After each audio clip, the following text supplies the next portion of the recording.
'em up, lay it down just like Matt and Mari. Wrestling RHAPup's gonna make it sorry. Feeling like The Rock cause I'm driving in Ferraris. And we coming every weekend, it's feeling like a party. Move like Ric Flair, showing out like Bianca Belair, Best podcast, flush it in the air, Roman Reigns and we win it, don't care, No cap. Throw 'em up, lay it down just like Matt and Mari. Wrestling RHAPup's gonna make it sorry.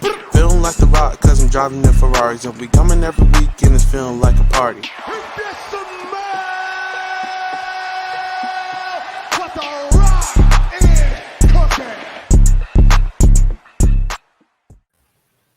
Hi everyone, welcome back to the Wrestling RHAPup podcast. I'm your host, Mari Forth, and with me today, as always, my co-host, the Stokely Hathaway to my Jade Cargill, Mr. Matt Scott. Matt, cut the shit. What? 1 minute in, I'm breaking records, yo. How are you? Oh, I'm great. I wasn't ready for that, and damn, I really didn't deserve that. We gotta get hype. Get hype. Man, you're no nonsense today. Just slapping me around. Yeah, gotta be. I don't mind it. Hey, it's been a week. It's been a long week. It's been a busy week. It's been a stressful week. It has been a shitty news week. Oh, breaking records again. Yeah. 1 minute into the podcast. But yeah, it's been a week. But you know what? I will say it's good to have the theme song by Isaiah 8-Ball Bangers in here, hyping us up. I feel like I'm hooking up right. Ooh, bad reference. Yeah. We're off to a bad start. Yeah. How's your week been? Yeah. It's been okay. You know, gotta stay busy. Gotta keep it moving because if you don't, it'll get to you. Yeah. But I mean, wrestling. There's been wrestling. There's lots of wrestling. Some would say it's happening. Some would say it's. Happening isn't the word I would use to describe wrestling, but I mean, it's physically happening. Yes, literally, legally, it is on TV. It is happening. There are questionable things about it, but it's working. It's going. Yeah, and the great thing is, we have a great guest today. So we do. Oh my God, we do. Look at that. I thought it was just us for a second. I did too. I never know what's happening on this show. It's just, it's not like we have 200 pages of notes that we use for this podcast. But should I welcome in the guest? Yes, please. Even though I don't know who it is. Making his way to the podcast, the leader of the Less Than Two crew, the busiest man in reality TV podcasting, booked, busy, and ballin'. You might know him as the runner-up of the RHAP Big Brother Brent Steele from this week. Please welcome the Twitch stream dream, the people's champ, Pooya and Vakili. Woo! Hey, Matt, Mari, thank you so much for having me back. It's good to be back. I'm excited. I'm pumped. And I've got just about enough coffee in me to get the day started. So we're living.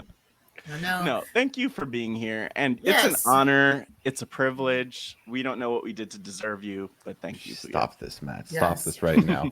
I'm just trying to get my title shot. But we'll get there. We'll see. We'll see if you can earn that shot. I don't know if I can. And thank you for being with us on, I know after a late night out, because you were with the Less Than Two crew last night doing some pod things. So thank you for joining us. Of course. Early morning, and we're going to try and get through this. So let's start out with the news. Yeah. We love the news. Yeah. Don't we all? Vince McMahon, he's like, let's do some more dick swinging, I guess. Like, just a continuation of last week. So if you don't know what's going on with the Vince McMahon allegations, go check out our podcast from last week where we broke down the allegations, the shuffle of Vince McMahon stepping down as the CEO, but still having control creatively, and Stephanie being named the interim CEO. Anyway, but yeah, so he came out in Raw. At least it didn't open Raw, I guess, because the women opened Raw, if I remember correctly. Yeah, but it truly was just kind of like, yeah, I'm out here. Thank you for making Raw. Like it's just like a lot of stats. Like, oh, this is the 1500 and 1517th episode of Raw. It's the longest reigning episodic show. He was basically saying like, we're not going down. Like it was so freaking weird. And it's always even weirder to me that you have fans in the audience applauding and bowing down and just I'm sick. I'm sick. It's a lot. It's always been. I mean, and the thing is, it's always, he's always gotten the bows coming out, and that's just very Vince McMahon showed up. This is a big deal, except obviously now it's just really strange. And something I want to point out is that there are a lot of people like us who are not in the arenas, who are not at these shows, who are not like throwing trash at him, like it's ECW 1998 or something like that. So I always take the crowd reaction with a grain of salt. Yeah, and it'll continue to be like that, keeping people like that out if you're going to continue to glorify like these type of actions and stuff like that. Pooya, what's your take on this whole saga of Vince McMahon? Like, why are you here? Like, when something like this happens, doesn't it usually mean we're at least the silver linings? We won't have to hear from you for a little bit. Like when Stephanie gets announced as the interim GM, I was like, or like the CEO, I was like, okay, he's out. At least he's going to be gone for a little bit. Then we find out that he's still going to be in the background controlling things creatively. I was like, well, that's a bummer because I feel like he's not known what to do for a long time now. Then he shows up on SmackDown. It's like, okay, you wanted to push some ratings there. I did see a chart. Looks like the ratings did work out that night. Oh, definitely. For him. But then you're here today. Why? Like, go away. We don't need, John Cena is going to be coming. Yeah, you don't need to hype him up. John Cena will hype himself up. People will show up no matter what. You don't need to be here. So I do not understand this. I think 100%, just given how Stephanie was gone in the middle of her own, some kind of lawsuits that were happening, and then he's given back the CEO spot, and then he goes away, but he's still here. It's the McMahons trying to really hold down, like, this is our company and we're not leaving, which I don't know if the strategy is going to work. I mean, if the audience in Nebraska was giving you anything, it was that they were very happy to see him. But I don't know what the strategy is here. I don't know what the move is here. I don't get it. Yeah, it's odd. And I mean, if I had to kind of point to one thing I want to point out, just to follow up on something I mentioned last week. So YouTube likes are very interesting because SmackDown last week, I just pulled it up, and likes and dislikes. Like there are 32,000 likes from SmackDown June 17th, 59,000 dislikes. Then we go ahead to this week's Raw, and currently it's 41,000 likes and 14,000 dislikes. So it's almost like maybe the negative sentiment is sort of going down with Vince McMahon, which is really messed up. But I think the thing I want to mention with that is that he's just normalizing like himself and his behavior. If he were to go away, then I think people would say, oh, this. And by the way, he was not there weekly at all. Exactly. But like if he were to go away, then people might look at that as more scandalous. But he's walking out, he's showing up, he's doing his Vince McMahon strut, like nothing's wrong. It's jumped like off those freaking steps. He jumps off the freaking steps at the end of that because he's a 75-year-old man. He blew out his ACLs getting into the ring 15 freaking years ago. Like, how is he jumping off the steps? It's just quads. Same. You know what? I don't care what he tore. He could tear it all. Like, what's going on? So he's just normalizing it, and that's like typical abuser behavior. Exactly. Yes. Normalizing like work power imbalanced like abuse. Like it's just I hate it. I truly hate it. I'm not surprised. Sadly, I'm not surprised. And you know what? I will say the other piece of this too, even looking at WWE.com, it's frustrating because the photos that they have of him in the ring, he's just smiling and cheesing and grinning. And I'm like, we're not going to pull that up on this show. Just show happy Vince McMahon in the ring, despite everything he's done, despite everything that's going on. It's gross. It is gross. Yeah, exactly that. And then on top of that, he called John Cena the greatest WWE superstar of all time. Do we agree? I think it's okay.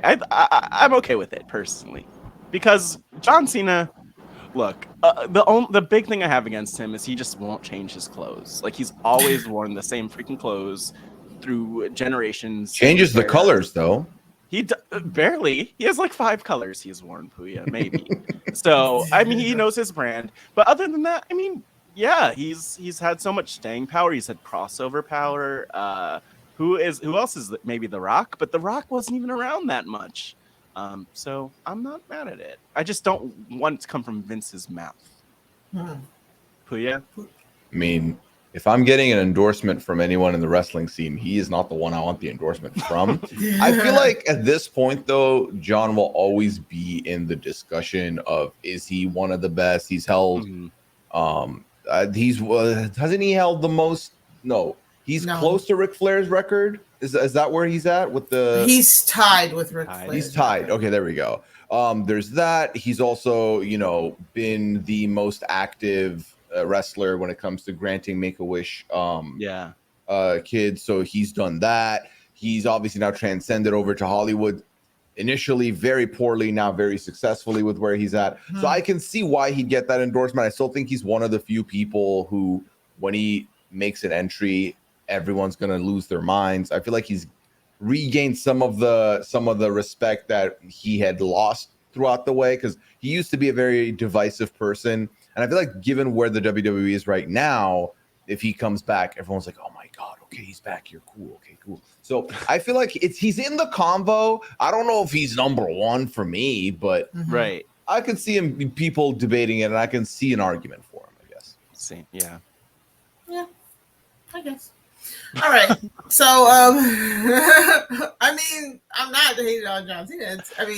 It's just weird. It's just weird. Like the owner of the company calling you is John Cena okay with this? Like, is John Cena okay? I mean, he's always been associated with WWE, but directly his name coming out of Vince McMahon's mouth at a time like this feels very like, again, McMahon trying to almost get the John Cena rub. Yeah, oh, definitely. Yeah, and then weird. I mean, that might be like back to the YouTube likes thing. That might be a big reason for the fact that there are so many more likes than dislikes. So exactly. We'll see. Yeah, exactly that. It's like that's what made it feel weird to me. It's like Mr. McMahon trying to like use Cena. First off, he used Cena as a reason for him to come out when we, again, like you said, Matt, he did not need, or Pooya, he did not need to announce Cena's coming or whatever. And but now he's also, it felt weird. I didn't like it. It was weird. Speaking of conversations for the greatest of all time, are you guys ready for Ric Flair's last match? So 73-year-old Ric Flair will be wrestling at StarCast 5 in Nashville, Tennessee on July 31st. So July 31st, of course, is Summerslam weekend. And just how with all of the big shows, there's always smaller wrestling shows around it. And so this will be it. Right now, it's just Ric Flair. We don't know who the opponent is. And he did like a press conference talking about it. Okay, so I think we've established on this podcast that we are not fans of watching like older people get beat up. I feel like that is canon. Am I right, Matt? I no comment. Okay. No comment. It's just ridiculous. I mean, look, in retrospect, I don't mind it. In the moment, I hate it. Because, Mari, please keep going. This is just a mess. Yeah, I mean, like, why? As somebody who had the greatest like retirement match of all time, just of course to basically come out of retirement 6 months later to do indie dates. It's like I don't understand why he like did any of this, to be quite honest. When was his retirement match? 2008. The Shawn 2008. Michaels retirement match. 14 years ago. Yeah, 14. Before his heart attack and everything else that would hit all this. Was it just a heart attack that he had? And I want to say 2019, 2018. He's been in and out of the hospital so much, Matt. Yeah. It was that one summer that Charlotte was gone, like I think that was like 2017-ish, 2017, something like that. It was when they gave her the belt. Oh god. Yeah, he was on like almost on death's door. Death's door, August. yeah. They said August 14th, 2017. He had that surgery after a heart condition. Yes. Exactly. So the Wrestling Observer quoted Ric Flair as saying the only concerns he is health-wise in training and returning was his inner ear issues, his blood thinners, which he said he won't take one that day, and his pacemaker. It's like, and he said you can just plug it back in. So you're worried about everything. Just everything. What? Like, why? Why do you need to do this? Again, we literally just discussed how you are tied with having the most reigns in WWE with John Cena. You have no reason to do anything. Why? And like, this isn't even going to be in my opinion, I mean, I don't know. Listen, I've not been watching the Ric Flair tapes to see how he's been practicing, but I don't think this is going to be like, oh my God, forget SummerSlam. You should have been watching Ric Flair go toe to toe with. Do we have any idea who's rumored to be facing him, or just zero? Zero now. What are the odds that we actually know who those people are? Like when they announce them, we'll be like, oh yeah, that's who that is, or is it just going to be a random person? No, it can't be like a jobber because he's going to need somebody to carry him. So you don't want to entrust that to just a random jobber. Like my first thoughts, if we're gonna know the person, maybe Andrade, because that is his, son-in-law now officially, and he is a pretty safe worker from what I understand. Safe with his father-in-law. I know exactly like that. Like I'm really thinking it has to be somebody young and who is a very safe worker. Like it's not gonna be two old people in there throwing down. I don't think. Yeah, we don't want that. Like that's the thing with wrestlers who retire and then want to do they get the one more match chance. They get the people pushing them to do it, and some give in, some don't. But then it has to be the right circumstance for you to do that. Like Stone Cold comes out of retirement to face Kevin Owens, hasn't really missed a beat, and it felt like the perfect fit. Just out of nowhere, you do this one, you look fine, you go. Ric Flair to me I've not been like excited to see get back in the ring. I don't think ever since his last one. So to me, this is a match I don't care who the opponent is. I wouldn't watch because I would just be terrified of any botched spots or any exactly. And it's tough to watch. It's not even I can't wait to see him lose or win. No, it's just uncomfortable. It's uncomfortable. Yeah, I'm with you on that.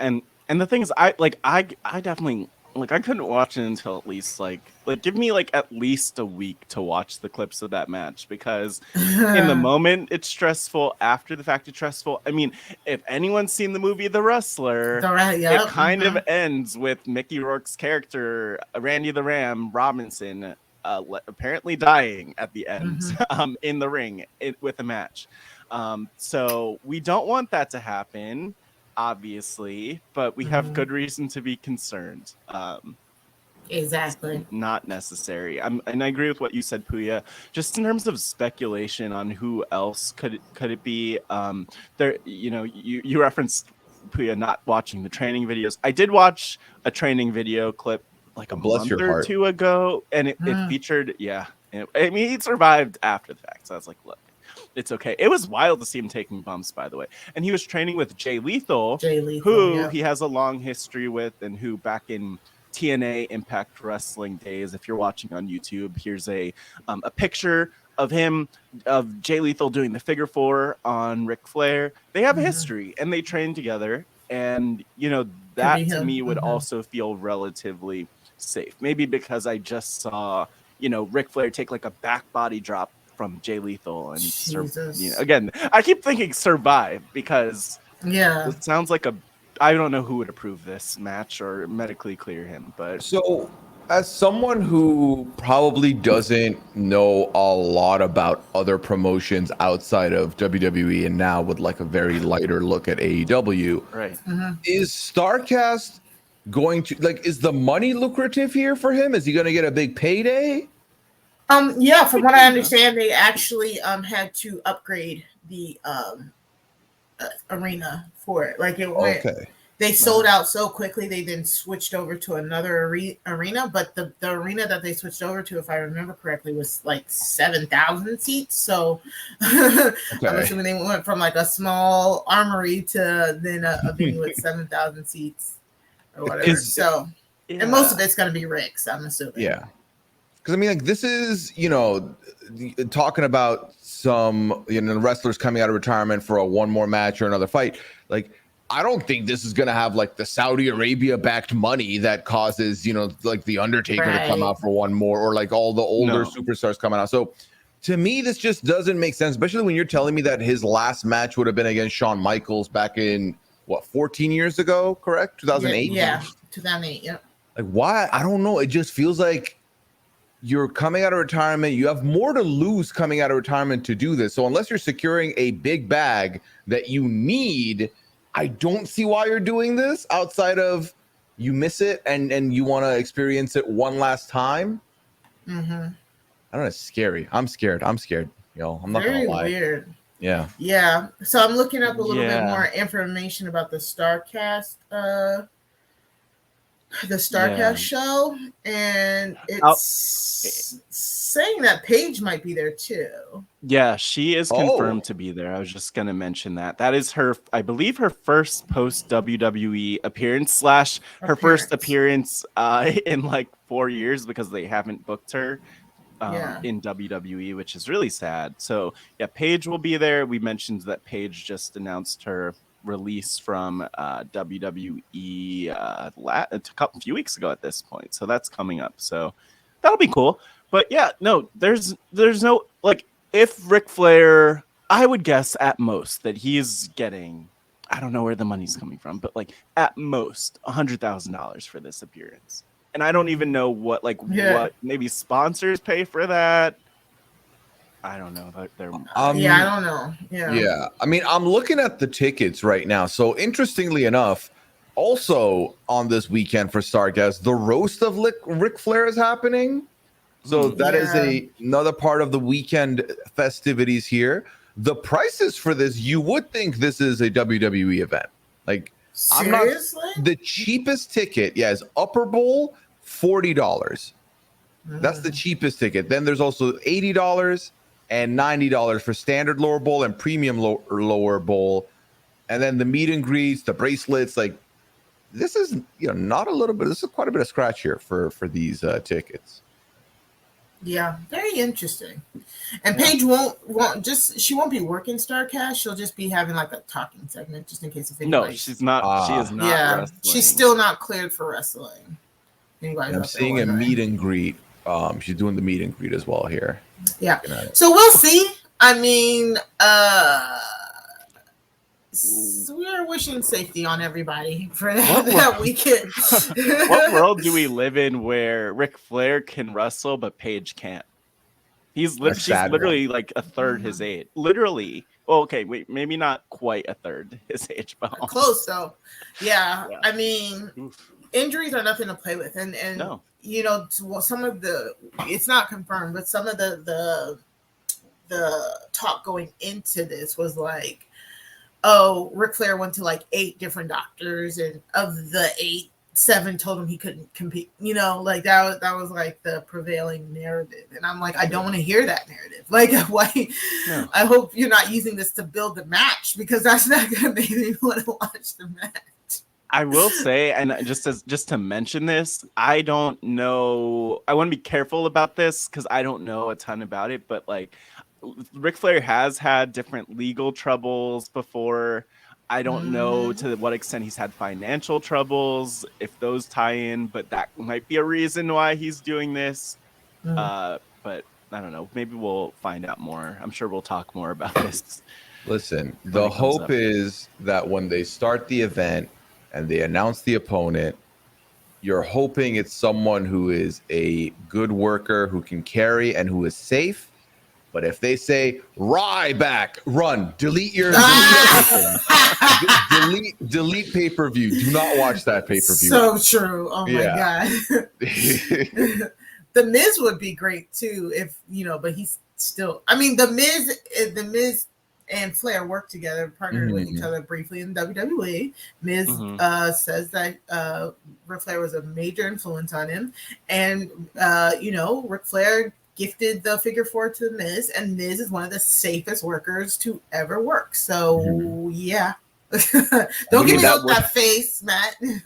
Well, no, it would be nice to see that. And that's actually a whole other thing that I'm wondering about. Like, why are you doing this outside of WWE? And I don't know, Ric Flair he has gotten on people's bad side here and there. It happens, but it is interesting that he's not returning to. Well, actually, no, it makes sense why he's not returning to a ring in WWE. Let me be clear about that. Right. But it is kind of sad because he could, if it was a payday issue or something, he could probably get a payday from WWE or AEW.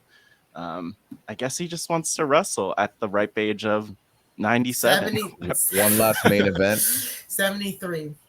One last main event. I looked at the meet and greet roster. Bryan Danielson is here for the meet and greet as well. Yeah. Nero's in here. Yeah.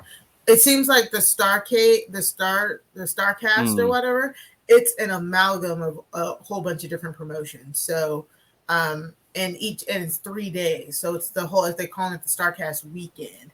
And Ric Flair's last match is on the 31st, but on the 29th and the 30th, there's going to be like PW people are going to be there, Bryan Danielson, all of that. So it's not just like, unknown. No, there's a lot of familiar names here on this meet and greet roster. Yeah. We'll see how this goes. We'll see. Starcast is always a big draw. I think they might have they used to have podcasters do a lot of live podcasts from it. Yep. We haven't been invited yet, so just saying. Right. All right. Well, DC to Nashville, cheap flight. That's it for the news. So if you want to send any long form questions to us, you can email us. Send your email to wrestling@RHAPhasawebsite.com. You can also follow us on Twitter at Wrestling RHAPup, or use hashtag Wrestling RHAPup to join the conversation. And of course, you can join our official Facebook group, Job Has a Squadcast. Earlier this week, somebody, aka Robert Sesternino, called us cowards and told us to send the invite. And what did I do? I sent him the invite. Guess what he hasn't done? Accepted it. So balls in your court, Rob C. Rob, the ball is in your court. Oh my God. I just cut a promo on our boss. Oh, that was a promo. Okay. Bob Sesternino. Bob. Yeah. Wow. Okay. So Rob won't join. Well, first of all, I thought he was in Job as a Squadcast. Maybe he's not. He was not. But if he's not, Rob, what's good, Rob? Come on, Rob. The boss is coming in. Delete all the stuff we put in there. Delete all the stuff. Yeah. It's just a lot of Photoshop pictures of him on wrestlers' bodies. We should have done that. Missed opportunity. Yeah. Oh my God. All right. Please, if you haven't already, go subscribe to us wherever you listen to your podcast by going to robhasawebsite.com/wrestling feed. You can also catch us. I hope you're looking at us right now on the YouTube page. You can go to YouTube at Rob Has a Podcast. YouTube, search Wrestling RHAPup, and you will find us. The beginning of the month is coming up. So a great time to join the RHAP Patreon. If you haven't, you're missing out because we do lots of great things in there. The Patron Mafia, the 5 for 5, all exclusive content. So sign up by going to www.patreon.com/RHAP to become a patron today. Yes, and I will mention that on this week's Patron 5 or 5, Rob and for those who don't know, his wife Nicole Sesternino, we're talking about wrestling and how it's affected their household. Just know, Rob and Nicole, we have you in our hearts. All right, let's take a quick ad break. All right, so let's get to the highlights of the week. Every week, we bring you the highlights of this week in wrestling across WWE, NXT, and AEW. This week was weird. I don't know how it was a week that was actually like very full of things, but also full of nothing. It's very interesting. But basically, Money in the Bank is next week. Money in the Bank is literally in a week. So, they're doing their last minute booking of everything. But unfortunately, we have to kind of start off the week with some really like bad news because Bianca Belair comes out on Raw stating that she needs a new challenger at Money in the Bank because Rhea Ripley is injured. And it truly kind of came out of left field here. Like, I don't think any of us were really expecting this. So Bianca announced a fatal 5-way match to determine the next challenger between Alexa Bliss, Asuka, Liv Morgan, Becky Lynch, and Carmella. So bad news here, Matt. Yeah, I mean, bad news. And also, if we just, I get that they're very different, but if we look at what happened with Cody Rhodes and the ceremony around him being injured and having to take time off, it is sad that Rhea didn't even get to record a video message or something to say, hey, I'm out. Hey, I'll be back. I'm coming for you, Bianca. And yeah, so Bianca announcing it was fine. And then it was very quickly, as you mentioned, the show must go on. And then, we'll get back to Rhea and Bianca. But I don't know. I wish, especially fresh off that Cody stuff, I wish that we would have had time to hear from her a little bit. I know. And I get what you're saying. I get that. But my only thought is it had to stay in character. And the reason why, like, since Rhea is a heel, it would be kind of weird for her to announce it, gaining some sort of sympathy. So I kind of did like how they announced it with Bianca. Like, normally they just throw up a graphic on Twitter or something. Yeah. And we find out that way. But I think Bianca actually announcing it by showing that, she kind of gave deference to Rhea, like saying like,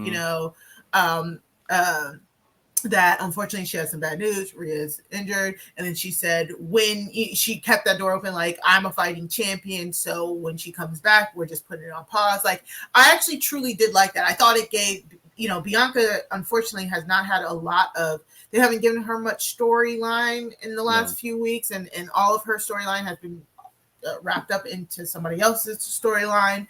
We don't know how much the walkout really affected like her. So I actually truly did like this because it made her look like I love a good fighting babyface champion. We all know I like the open challenges. So I thought this did what it needed to do for Bianca. Now, on the flip side, like you said, because Rhea didn't address the injury, people on social media were like, oh, I don't believe it. Oh, it's a work, blah, blah, blah, blah, blah, which led Rhea to have to come out on her Twitter to address the injury rumors by saying, like, because people said she didn't look injured. And she was like, okay, well, I had a brain injury, brain teeth injury, like apparently a few weeks on Raw. She was taking, I think, a DDT from Liv Morgan, and her knee accidentally hit her face. And we knew that she had to get her teeth fixed. Yeah. She had posted about getting her teeth fixed a while back, but now I guess they've done some continual scans and maybe it might be concussion issues or something like that. So it's like, people be kind. Pooya, what do you think about all this? I mean, it's unfortunate, right? You never want to see or hear about a wrestler getting injured and sidelined, especially if they're on the road to, a bigger feud or a title match. So it's an unfortunate time for it to come through here. That being said, like, people need to lay off when wrestlers are injured. Don't trivialize it. They tell you they're sidelined, take the sideline. Do not go onto the internet like, give us proof. Why? Right. Like, what are you, like, the principal? You need a medical note? Like, get out of here. So true. Yeah. So true. It doesn't make any sense. It's real, but it also, I mean, I get where it comes from, because it's weird, because I believe that I knew that she was injured when it was announced because it was on the dirt sheets and stuff. But it's kind of the thing where it's like wrestling works the fans so much that's like, really? Are you playing? Prove it. But yeah, people go a little too far, obviously, as Rhea pointed out, and I'm glad that she could clap back a little bit on people questioning her teeth brain injury because they couldn't see it. Yeah, and like, it sucks because that, like we were saying, I think last week or the week before, like, that is a match that I love whenever they step in the ring together, and I think having this alignment, I can't wait to see how that works. And then Rhea with the Judgment Day was doing so like so good and stuff. So like, it sucks, but hopefully, she's not, it doesn't seem like she'll be out too long. Hopefully, maybe we'll still look at maybe a SummerSlam match between the two of them. That'd be great. But however long it takes is how long it takes. You know what I'm saying? And Rhea's Twitter game is still so strong between like posting fans like fan art of her, which is like, it's just amazing. You love when wrestlers like respond to fans in such positive ways, to also just posting thirst traps and being like, here, stay fed, y'all. Like, and it's just so funny. Yeah, and knows. I don't know if you mentioned fan art, and I don't know if this is new, but she had this like picture. She has this profile picture on Twitter that she's basically just pointing at her teeth. And I don't know when this happened, but clearly she is she's definitely a good sport about all of this, right? Go check out her timeline, because it's just full of people, like, it's full of so much really cool fan art of her, and then also her retweeting people's like thirsting after her. It's very hilarious. She sees you. Does she search for the tweets, or is she tagged in the tweets? No, she's tagged in most of it. So okay, good for her. Good. She's tagged in most of it. So we hope she gets better soon. So this led to Carmella winning the Fatal 5-Way. So we're getting Carmella versus Bianca Belair at Money in the Bank. The great Edmo asked us, Carmella versus Bianca, thoughts? I mean, makes sense. I mean, because Carmella being in the Money in the Bank match does nothing at this point, since she's won it twice already. Right. Yeah, being the first Miss Money in the Bank, and even in the redo, and really great iterations of the match itself. So like, her being in it doesn't really help. She hasn't been doing much, and her and Bianca, that is one of the people. She is one of the people on the main roster where her and Bianca can sub in a match, like be put in a match at last minute, and they go. So it makes all the sense in the world to me. Now, are we excited about it? Of course, we're like, no, we're meh, because this is not a feud. It just started. We got a week to go, and the whole I'm just want to come here for your title thing is not fun. But again, like most of everything that happens, you're going to have bad creative, but then the women or the wrestlers are going to go in there and show out. So, Carmella and Bianca never disappoint. And so I'm excited to watch it. I'm just glad Bianca is doing something. I get to see her on my TV. So, and it kind of makes sense, because the rest of them are already in Money in the Bank. Like Liv and Alexa are already in. Only Becky and Asuka were still fighting for a spot, and they ended up doing a qualifying match later that night, which we'll talk about a little bit later. So it made sense. And Carmella they haven't utilized Carmella at all since she came back from her wedding. So Yeah. She's weirdly underrated is what I would call her, Oh because yeah. she's been around a good while now. She's Mhm. solid in the ring. Like, we don't really have any complaints about that. She wears those like kind of like sexy zookeeper outfits once in a while, which you have to appreciate. And I'm glad that she's getting more opportunities to shine, even though it is a match that we like literally a year ago. I remember, I think it was Bailey was out, and then Carmella was the replacement, and Yeah. she's like the go-to. Was she the replacement for someone earlier this year in a match with Bianca too? I can't remember, I but can't remember. Probably. Carmella. Carmella is good for that, and poor Bianca. This is the third time that some like a major opponent has been switched up on her at a major pay-per-view. Like, this is what happened to her and Bailey in their last women's standing match at Money in the Bank last year. It's what happened to her at SummerSlam when that's what it was, Matt. When at SummerSlam, when Sasha got pulled and we thought Carmella came out, and we thought it was going to be Carmella, but it ended up being Becky. And then this time, so poor Bianca. Yeah. It sucks that it keeps happening to her too as well. And people are like, "Oh, is she cursed?" She's not cursed. It happens. Right. Like, the injury bug is truly going around right now. Yep. Unfortunately. And I agree, Matt. I think Carmella is very underrated, mostly because we know that she can pull off a character, because she's pulled off many characters, and that she is actually really solid in the ring. Like I said, if it's unfortunate for her that she came right at the same time, or like right after the Four Horsewomen, because she's always going to be associated with them, when she's like just as like, she's good technically, but they're always just like a level above. It's just weird. Like, Carmella's so good. She's actually really good in ring. But I don't know if it's her booking that doesn't follow it up. Like, her last really good storyline, like the Reggie storyline was good, but it wasn't based on her wrestling. You know what I'm saying? They based so many of her gimmicks on her looks that it makes us think that she's not a good wrestler. Does that make sense? Mm-hmm. Yeah.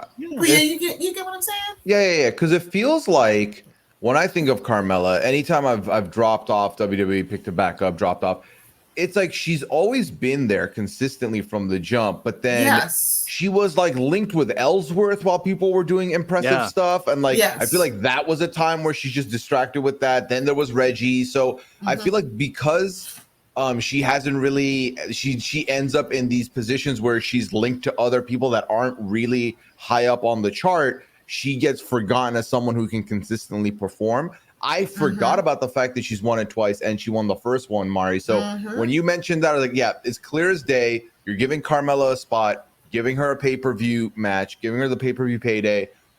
Bianca will most likely, I assume, retain, and then we just move over to SummerSlam. And these two can, put out a good match, I feel like. So I think that all the way around, this is a great choice.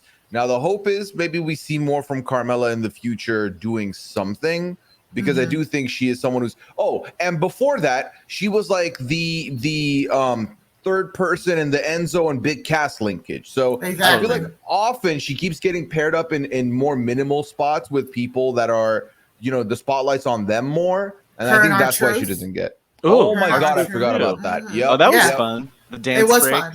Yeah, and that's the thing though. Like, it's not that she, and most of all of those pairings have actually been really good and really successful. But the problem is, it's almost like Carmella. It's as if Carmella is wrestling in 2010. Like, I feel like she's specifically being told to dumb down her moveset to fit her characters. Does that make sense? Like, yeah, like I really think that she can go, like a lot of women in that era, she can go, but her character just doesn't dictate her to go. Like, just like with the Ellsworth stuff, like she was a chicken shit heel who was supposed to try and do everything in their power to get out of the matches, including using a man that had no chin. Like, that was the whole point of her character. So she's constantly having to, her and R-Truth would run all around the arena. It was so hilariously. Like, I truly feel like she can be held back from doing things just because of what she's done. And I think with the matches that she had with Bianca over the last 2 years, really gave her a chance to like step up and show out. Truly, even though there wasn't like much story attached to most of their matches. So yeah, this is a Carmella appreciation moment here. Like, yeah. So let's move on. So Elias and Ezekiel are in the building. We finally get the two brothers side by side. I don't know why anybody needs any more proof other than this. I think this is solid, hands down proof that Ezekiel is Elias's little brother. God, WWE.com posted some great pictures of the two of them together, which we are showing. Hopefully you're watching on YouTube. But wow, yeah, I mean, they're clearly, you can't deny it. They are together in these pictures, and we did see a segment of them together in the same room, on the same couch, in fact. Yeah. Pooya, have you been keeping up with the Elias Ezekiel stuff? Yeah. So like I said, for me, when it comes to wrestling, I'll be on top of everything, then I'll drop off, then I'll be on top of everything, then I'll drop off. Right. So I dropped off right around where Ezekiel gets introduced, and Kevin Owens is like, no, you are Elias. And then I came back and it was still happening. Then I left. Then I came back and it's still happening. But it's fun every time. Like, it has no business being as entertaining as it is. And maybe that is a bad look at what the product has been for a little bit potentially. But I enjoyed this. I feel like part of me almost feels like I would want Elias back more because, especially given how in this week Elias is not being a heel, he's kind of, bigging up the Nebraska audience and being nice. So a face Elias could intrigue me, but it was nice to see him back. I had seen people saying, you know what they're going to do? You know what they should do? They should bring in Damian Sandow to play the role of Ezekiel because he's also bearded and he does imitate. He can do imitate like he did with Miz. I was like, listen, if we're going to get Damian Sandow back somehow, I'm not mad at this. But I mean, WWE did a perfect job of completely selling this illusion that they are the different people. But it was fun. I had fun.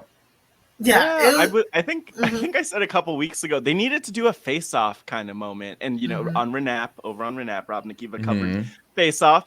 I do think they should just do the surgeries and make two Eliases because obviously he wasn't born with a brother. But yeah, make two of them. Why not? I think this is funny. I agree with you, Pooya. When they first did this, I was like, where are you going to go with this? And like there was a point where I was like, okay, this is really funny. I talked with Rob about it, and he was telling me how this is Rob's favorite storyline, and how I had initially got him into the storyline, and I liked the storyline at the beginning, but then it did feel like it was dipping, like it was going on too long. But this is the part that they really made it fresh. Like, WWE is really good at like running something into the ground, like truly, utterly running something into the ground. So the fact that this is going on this long, but it's still just as entertaining, and then they leveled up, is just hilarious. It's amazing. Yeah, and do we call this long-term storytelling? It's long-term for WWE. Yeah, I like it. How long has it been? What was it, after WrestleMania? Right. Yeah, maybe the Raw after WrestleMania. It was right around then. It's been a minute. Yeah. It's been a minute. Exactly. And it's like really paying off. Like, this was so funny. And can I just say, whoever laid that beard, oh my gosh, that was better hair work than all of Tyler Perry movies combined. Like, that beard looked really good. I was like, they did a great job. Wait a minute. Look like Elias. Oh my God. Whoa. Wait, I didn't even think about the fact that one of the things didn't grow a beard in a week. Yes. That full thick old beard. Yes. And that's like a good looking beard. Yeah. Extra props. Yeah, extra props. Like Wow. props to the weave and hair department. Like y'all did that because it looks like Elias. So Face weave. and like Pooya said, I kind of do want the Elias character back, which is like I was telling you guys in pre, like the comments under the YouTube of this is like, oh, I'm so glad Elias is back, and oh, Elias hasn't missed a step even though he's been out for months. Like it's so funny. It's still hilarious, and I think like 70% of it is people like wanting like missing. They're glad that Elias the character is back. You know, Mhm. What's the other 30%? they really believe that Okay, I just wanted you to say it. But it culminates with Elias having a concert, KO coming out to interrupt the concert, and full KO heel mode, because you know KO is a heel when he mentions he's French Canadian and he's smarter than everybody in the room. Is it true? I mean, maybe. He was like, Canadian heat isn't enough. I'm also French Canadian. Yes. Give me more heat. That was a lot, yeah. Well, so I love when he does that. Yeah, that's the thing with the whole Ezekiel storyline, is that they really picked the right person to make it entertaining. Kevin Owens being outraged is always phenomenal, so it's been fun. My worry for this situation with Ezekiel is eventually these two are going to be done with each other, right? Where does Ezekiel, the wrestler, go moving forward? I feel like, I don't know. I feel like the look is limiting. I feel like I don't know where they would want to put him, where they would slot him. Whereas if Kevin Owens like beats Ezekiel very, very brutally, goes ham on him, that could open the door for Elias to come save his brother and for Elias to make the permanent switch back. I feel like that's what I want personally. How do they do that? They deep fake it. I mean, he would have to go away for a couple of months, grow the beard, then come back. That's what needs to happen. Well, see that right? That's what I was thinking. So, like, you have Kevin Owens brutally attack Ezekiel and announce that Ezekiel is on the shelf, and then you have Elias come back. I mean, we always love a good. You have him return at the Rumble, but that's 6 months away. Like, no, a beard like that would take, like, if I shaved all of this would come back in about 3 weeks. So a beard it'll come back quick. Wow. Yeah. A beard like Elias's would need probably 2 months, but it'll be back in 2 months. Yeah. Good to know. 2 months. Yeah. I like how you like really are like, okay, confidently it will take only 2 months. Yeah. Well, it's because I back in university I used to try different styles out, and I knew I could get away with it because worst case scenario, if I messed it up or anytime I was trimming my beard, if I didn't balance them right, I could just get rid of all of it and it'll be back in about 2.5 weeks. I'll have like the beard back. So it was a good fail-safe measure, you know? Nice. Yeah, I agree. Like I do want him to transition back to Elias because it just made you want that gimmick back. But I did like Rob's suggestion when we were talking about like Elias being like the three faces of Foley. Like if he could introduce a third, like that would kind of be fun. Like an older brother, older brother. Say Kevin Owens. Say we get Ezekiel versus Kevin Owens at SummerSlam, and it'll be like a loser quits WWE match, right? Mm-hmm. KO beats Ezekiel, has to quit WWE, but 2 weeks later we get Ezekiel and Elias's older brother. Insert name with E here, and it's another different gimmick that again KO then feuds with for the next few months. Get rid of him, and then at the Rumble we get all three of them. That would be hilarious. That would be a great way to keep it going. And I think he has, like, Elias has the I was like, should I call him Elias or Ezekiel? Like, it's just so, it's so messed up. Exactly. He has the chops. He clearly has the chops, the acting chops. He has the audience behind him, and then he has the great foiling in Kevin Owens. So make it happen. Like keep stretching it, keep it going. Like I'm fine with that. I'm actually fine with saying that right now. Or, another direction they could take it in with the Elias Ezekiel thing is they could just have it where Elias becomes a bad influence on Ezekiel. Like I think of Dexter and like maybe Elias is Ezekiel's dark passenger and just starts negatively influencing him. We get like the heel version of him. I like your idea a lot better, but I don't know what this older brother would look like. I do think what would be cool for WWE to do would be like maybe a street fight at some point where they go backstage out of view of the audience and then they just like have one of them run. Yeah, they just switch it up or something, or have that would be really pre-recorded cool. run in. Hopefully they do that at some point. Like that's one reason I'm glad that this storyline hasn't ended, because there's so much that they could do that would be funny. Use those expensive cameras. Like you guys already started with them being in the same room here. Like do something fun and have the twin magic going, something like it's truly been really, really fun. I like it. And again, wrestling does not need to be serious all the time. Like it doesn't, Great when it's not. Yeah. And this is truly been making me laugh a little bit. So I like it.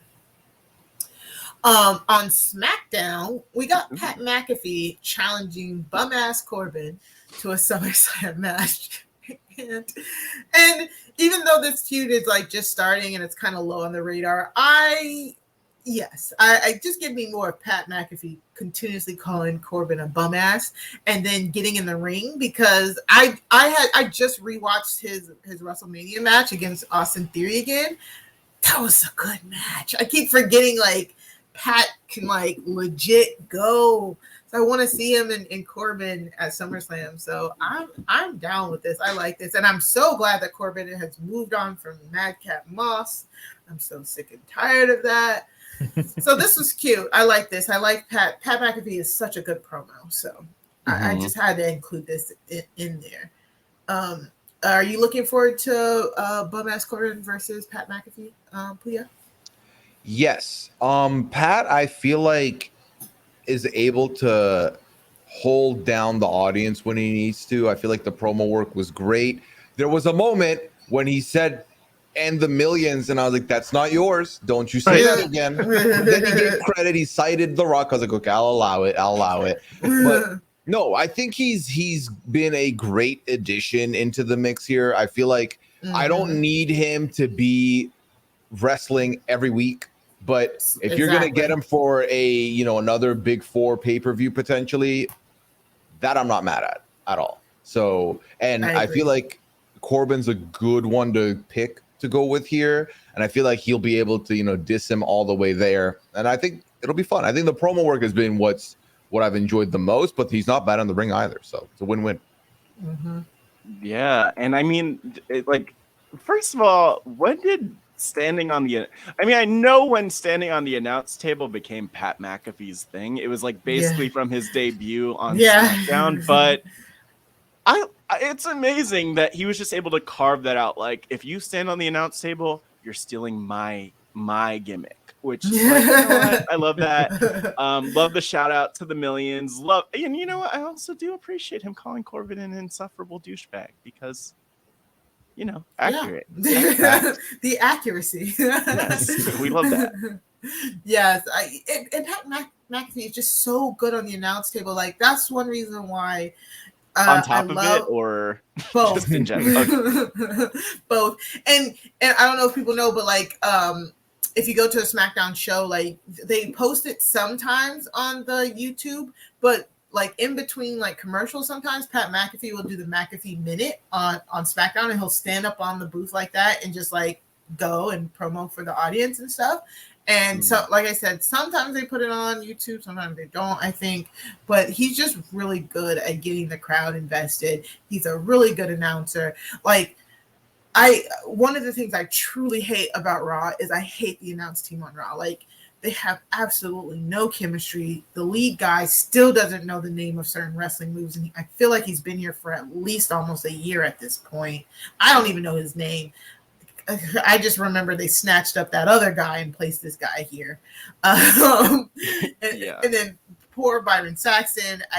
is always getting called names by Corey Graves, so I just can't. I can't do it. And then Corey Graves, and we don't even have to go there, but.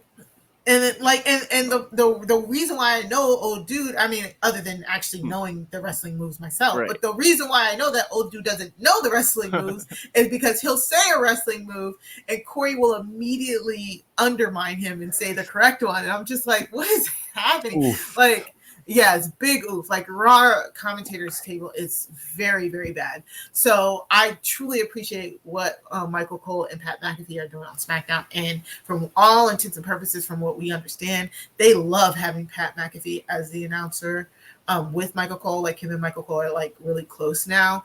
And so I'm just hoping like this is something that stays very long term. But we know how WWE likes to have a small turnaround for the people, you know, that aren't the problem. They'll keep problem people around. Johnny Ace. But Vince McMahon. The turnaround for others, it can be short. So just like giving out a lot of appreciation today. I used to hate Michael Cole back in like the late 2000s, early 10s, when he was just playing the heel role too much. I remember watching NXT before it was a promotion and when it was a reality show, and he was awful at pumping up the product there. I despised him. I have such a newfound appreciation for him over the last couple of years. I think and I think him and Pat are a great combo. The Raw team is wild, yo. What is this combination? More and more, it's weird because, you know, growing up, Raw was always the A show and SmackDown was the B show. You wouldn't know that was the case now. It really is just weird. Because it's not the case now. SmackDown truly is the number one show now because they have been consistently getting ratings over 2 million viewers. But then again, it is, you know, cable television. Right, the Fox bump. The Fox bump. So, yeah, I agree with you. Sorry, keep going. There's nothing else to go off of. I feel like, you know, we've had people on the booth in the commentary booth the last couple of years that really came and went. Like, I don't know who the new guy is, but I feel like there are a lot of people. We had Morrow, who ends up becoming the host of Beyond the Edge, was on WWE. Right. He's vanished. I don't know what happened there. Well, what happened was he was really good, but him and JBL bullied him out of the spot, and then exactly. JBL's still like brought in for pay-per-view pre-shows and like he doesn't need to be. No one should choose JBL over Mauro Ranallo. Exactly. No one. Mauro was doing a great job in NXT, and then he had to step down for mental health reasons too. There, Mauro has a great wrestler announcer, like, you know what, specifically wrestling commentary. Yeah, so he was really good. Upsetting. Yeah, and that very upsetting. Then we had, you know, Renee Young was on the announce table, but even she kind of, from what we heard, felt bullied off of the announce. And she was great too. Yeah. So I just not having Beth Phoenix on regular announce team NXT anymore. Yeah, she is on NXT. It's just like she was on NXT. She was, she was. Now it's who's on NXT now? It's Wade Barrett and probably Nigel McGuinness, maybe. I don't know if Nigel's there anymore. I don't know. Like, there's it's the other guy, Jordan. Something. You know, Mari. It's maybe it's the guy. That's so bad. Kyle. Not knowing the announce team is like. I do think his name's probably Kyle. It just misses. Yeah, it's a whole like portion of the package that is just missing or really bad, you know, and it just adds to the overall feeling that the product isn't good. Who is it, Matt? Vic Joseph. Vic Joseph, we know the Vic, former 205 Live commentary. That's who I thought was Kyle. Yeah. So, so the new guy on Raw is Jimmy Smith. But then before him, there was a guy there for about a month and a half called Adnan Virk. Yeah, Adnan Virk. Yeah, Adnan. Yeah. Why did they get rid of him? Was he not good? Probably not.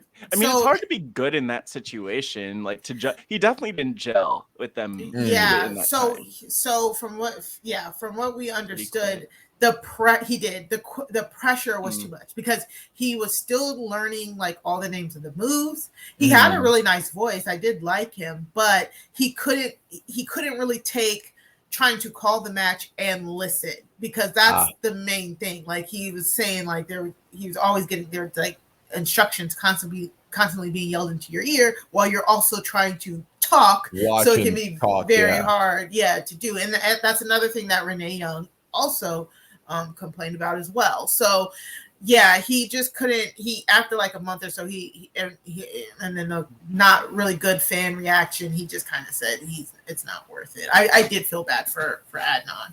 Could you imagine having Vince McMahon in your ear, like just period, telling you what, let alone telling you what to say, but just his voice like in your ear as you're on live TV, especially now? It's not, I don't think I could. I don't know what unsavory shit he's gonna be yelling into my ear, but I'm not gonna be here for it. Yelling, especially. Yeah. They like tell them it's disrespectful. Tell the audience it's disrespectful. They walked away. I'm like, no, thanks. Shut up. I want to say it was Renee. I hope I'm not misquoting her, but if you get something wrong, he's like yelling at you right then and there as you're still trying to push through. So it can be very distracting. Commentary's been trash, truly. Yeah. All right. Let's get into these Money in the Bank qualifying matches. So Matt, do you have the graphics for who is? We'll start with the women. We'll see if there's a graphic of the match to pull up, but the match today. Yeah, because I don't know if they have. I don't know if they have graphics online for who's in it.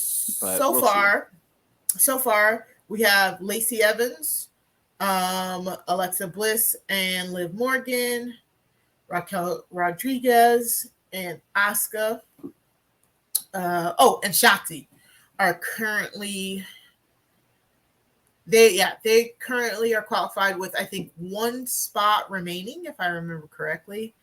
Yes, and by the way, and there is a graphic of them from WWE.com. Thank you, WWE, for always being on point with your photos, unlike AEW, who needs to step it up.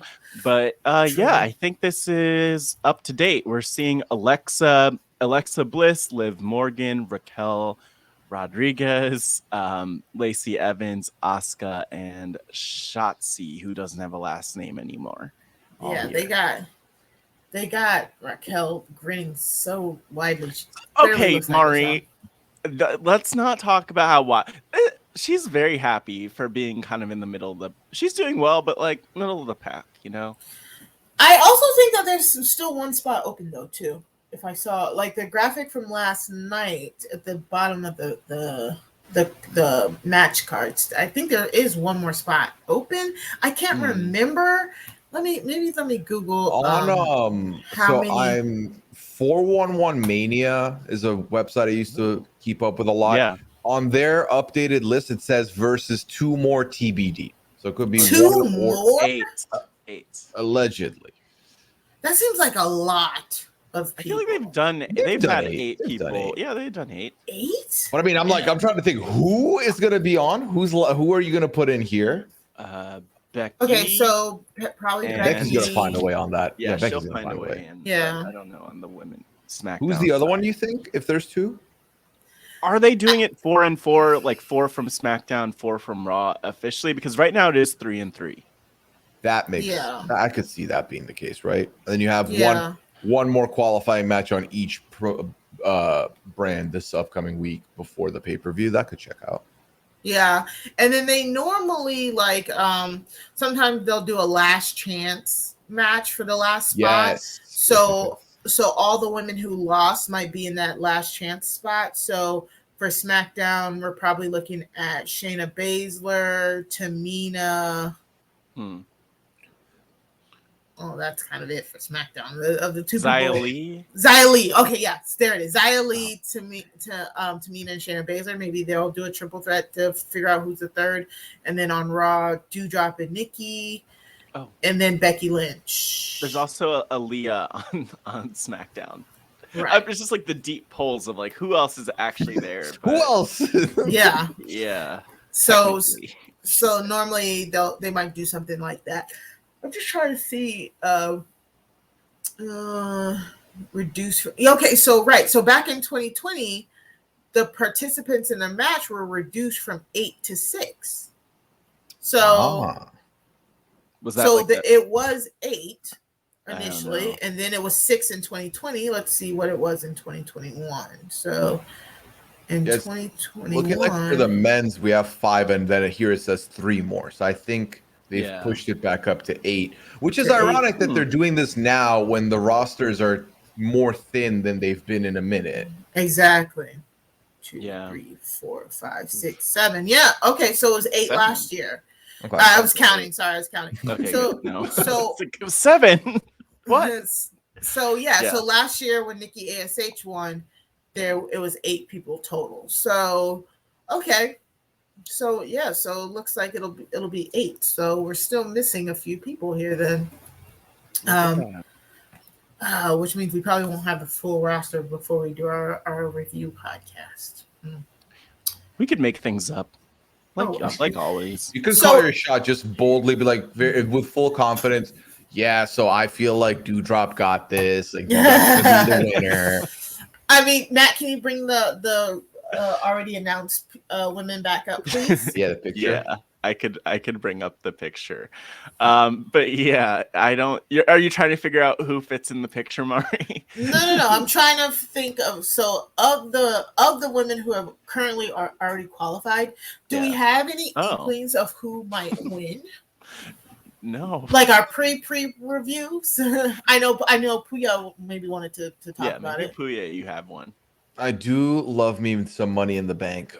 It's interesting because for me, there's a couple people on here who I don't know how their build up has been as a contender in the last couple months. So for example, I'm looking at this and I'm like, is this where Alexa Bliss gets another opportunity to like jump back to the top?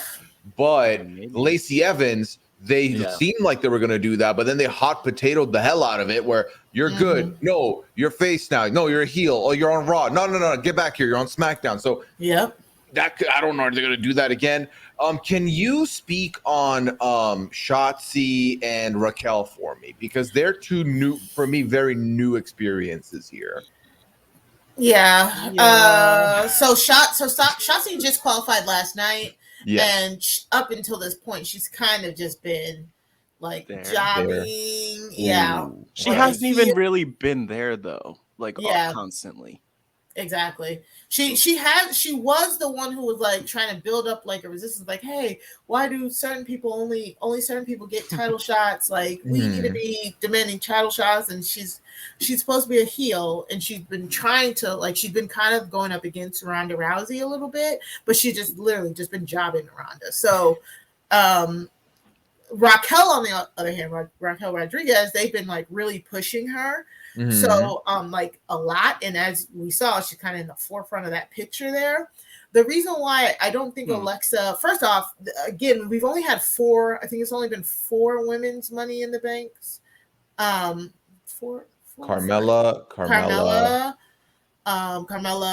Alexa, Bailey, Becky. No, 5? What? No, Becky hasn't won it. 6? Sorry, no. Nikki Carmella. Yeah, Carmella.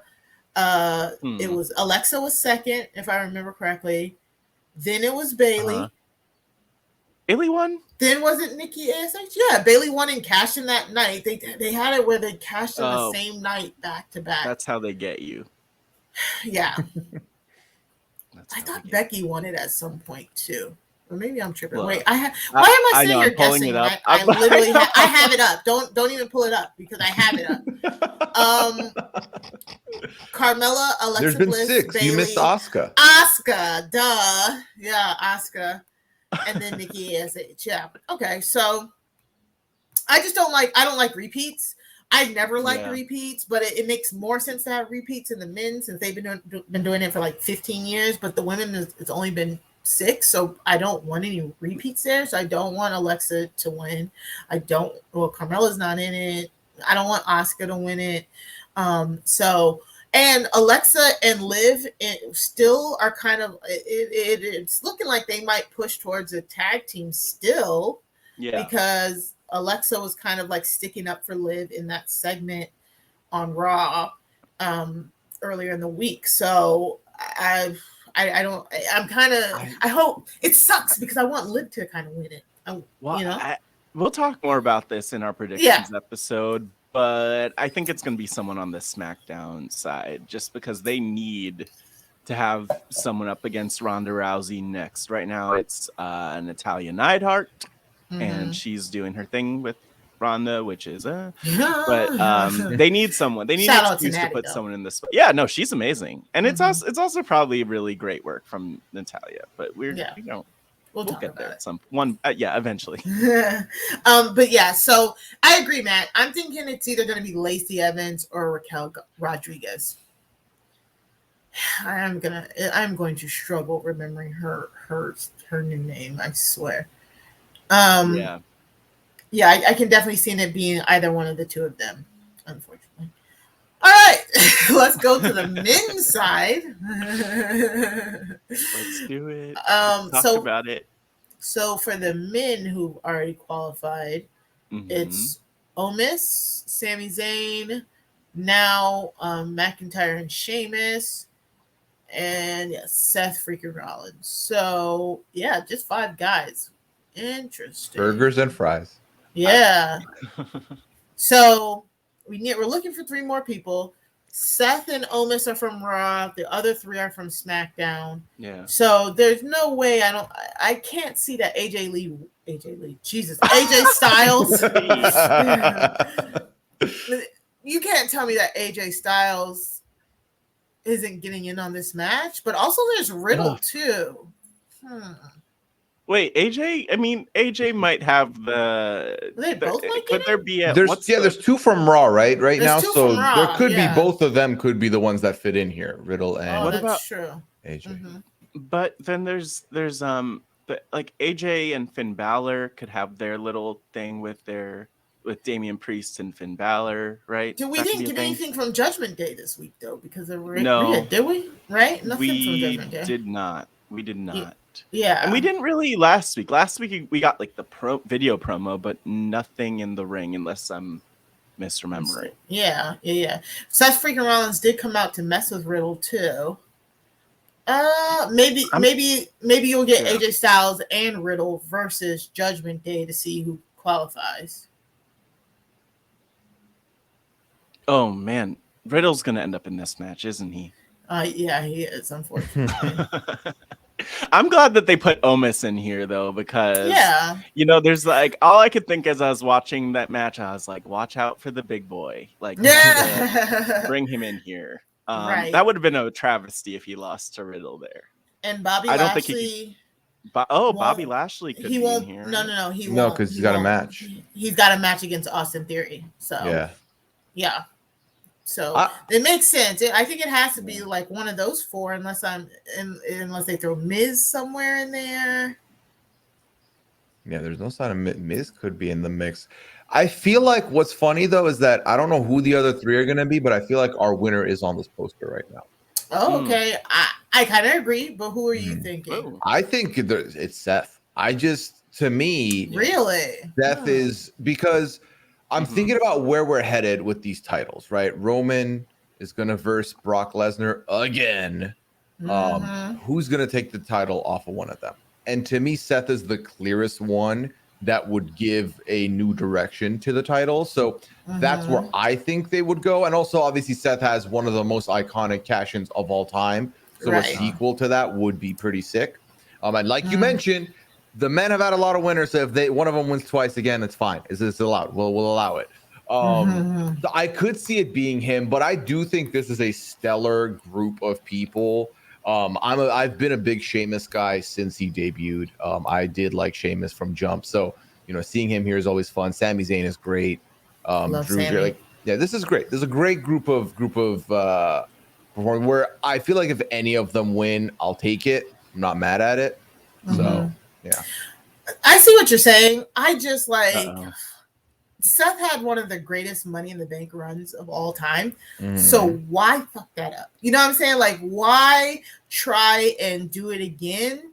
It's like, don't mess with history, Mari, but I know. versus WWE. Yeah, WWE like WWE, Yeah, we're watching Brock Lesnar, Roman Reigns part 17. Like, I'm tired. I wish it was 17. It feels like 87, truly. Yeah, no, I agree. But I also, for me, I think it's leaning towards Drew to me, because Drew still has the babyface backing. On SmackDown, they basically kind of laid the groundwork for an already built-in storyline of Drew versus Roman. And the rumblings have been Drew versus Roman for a long time. So, Paul Heyman trying to get Sheamus and Drew removed from the match, having to go through the Usos. But then the Usos being, the Street Profits distracting the Usos, giving Sheamus and Drew the win, or should I say helping them secure the win. I think it kind of means you've already kind of built in a feud there for Roman and Drew. So, and then Paul Heyman already bringing up that Sheamus had successfully cashed in on Roman before. I think it could be a strong case for Drew here. I'm not mad at that. Drew hasn't won, which would be fun to see. I have a question about one of the past winners of the Money in the Bank briefcase, if I may. So I'm looking at this list. Otis won in 2020. Yeah, he did. But then in the who did he face and did he win or not, it's blank. What happened? Yeah. Who took that from him, Mari? The Miz. Oh, that's why it says the Miz Hell in a Cell next. That makes sense. So he won the briefcase off of him? Yeah. It was sad. It was a long, drawn-out story that involved lawyers and court. By the way, one of my favorite Money in the Bank, actually, no, we'll call it my favorite Money in the Bank match, possibly yet, was that 2020 Money in the Bank where they did it at WWE headquarters, where it was like the women's match and men's match intertwined. It's very funny. Very funny. I should go check that out. Yeah. Yeah. And then they did all that. That did kind of, because I'm remembering and I'm looking at it because the Miz took it away from Otis. And I was about to say all of that, and the Miz did actually win the belt just to give it to Bobby Lashley, started the Hurt business. That was kind of worth it, though. It was kind of worth it. Sure, it was worth it. But I feel bad for Otis, though. And this is kind of why I feel good about. Well, this is why I think Seth would win here, is because they don't know what they're doing. Like, Mari, they had I'm sure when Miz won the briefcase, they didn't say, oh, we're going to have him cash in here and then use him as the transitional champion to give it to Bobby Lashley. They didn't know. There's no way that WWE had that figured out. And so I think putting it in the hands of someone like Seth, who's kind of versatile in that way, where you could put him in there for like a clean feud with the champion, or have him reasonably beat someone and get the win, like it could make sense. He could get a pin on Roman and cash in successfully. And then everything you said about Drew also is very true, where he's similarly like legitimate enough where they don't need to know what they're going to do if they just give it to him and let him hold it for a little bit. Do you think there's a chance, let's move ahead real quick, of Brock Lesnar versus Roman? Is there any chance Brock's going to take the titles and win? At this point, I do not care. Pooya, I mean, neither. Trust. I don't even know. Here's a bit of interesting look I'm having here. So Seth won the Money in the Bank, cashed it in on Brock Lesnar, took the belt. Then 5 years later, Brock wins Money in the Bank, cashed it in on Seth Rollins, won the title. So this could be a part 3 of that same chain of events, which could be interesting. But I want whoever wins the Money in the Bank to cash in successfully. That's my only requirement. Same. Legally, It's been a while. you must win. If it's a failed cash in, I'm gonna be very mad. So we'll see. We will. Yeah, see. and I would like a surprise one because last year Big E, amazing man that he is, announced his cash in ahead of time, which was great because he beat Bobby Lashley for it. But a good surprise one would be great. yeah. Which might mean we need a heel to have it, which would point to Seth. I don't know. I just don't know why we're trying to do the same story, like redo, like the third, the triple. Like I don't understand like why we're doing this, but I don't know. I am not excited. Yeah, I'm truly not excited for this last man standing match. Good for WWE. Good for WWE. They have so much money now that they're just like, they'll just let them wrestle. Just like they're just letting whatever happens. As long as they get it, like as long as it seems like they're putting in at least a little bit of effort, I think that they're good with that. It's kind of sad though. All right. So yeah, like me and Matt said, we'll go way more in depth with the Money in the Bank match and the whole card on our preview show. You can expect that during the week, like we normally do. But finally, before we take a break, I want to talk about Wes Lee's promo on NXT 2.0. NXT 2.0 still good. You know, it's so very interesting what's going on there. Again, it's one of those things where when I'm apathetic for wrestling, it kind of takes a toll on all of the wrestling, you know? So I was so excited about NXT 2.0 so many months ago, but it's kind of all just zapped with everything that's been going on lately. But I did want to bring up this promo because I thought Wes Lee did a great job in this promo, and I really hope that this is a step in the push that he needs to go solo, because most of his career, from what I understand, has been in a tag team with Nash Carter. I forget what his real name is. Both inside of WWE and of course outside of WWE as the Radicals. Rascals, whatever. So this was a great promo. I like that they let him reference Nash Carter and having to drop him and all of that. Yeah. And then what? Just keep going, Mari. and then Trick Williams truly is just a treasure coming out, interrupting him. Right. And so this was just a really good promo. What did you think, Matt? That was the star for me of this promo was Trick Williams, because I mean, look, Wes Lee comes out and he's like, he's starting to cry, he's tearing up, he's like, I'm not afraid to cry, and I'm like, okay, nobody said that you were, it's okay. But like he's getting upset. I think for me the promo was really great, Mari, and he's a great competitor, and I want to see him thrive. I didn't love how much he was talking about Nash Carter, who is gone because of, which obviously they didn't really allude to. They alluded to things exploding, and this was the other piece. Wes Lee alluded to things exploding beneath his feet when it's like, well, your tag team partner allegedly had like different domestic violence instances, but also had a picture of him doing like a Nazi salute. So I mean, yes, Pooya, it is wild. So like, I was not into this promo as much, and then when Trick comes out and he's like, maybe your boy did this to himself, or however he phrased it. I'm like, yes, we need accountability here. That's the hero we all need. Trick Williams. I agree, but they were both also great, like in the promo.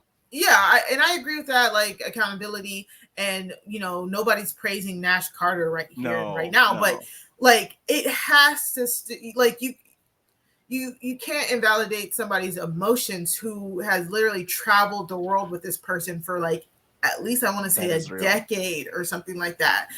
At the very least, he's acknowledging what happened and trying to move on from it. Yeah.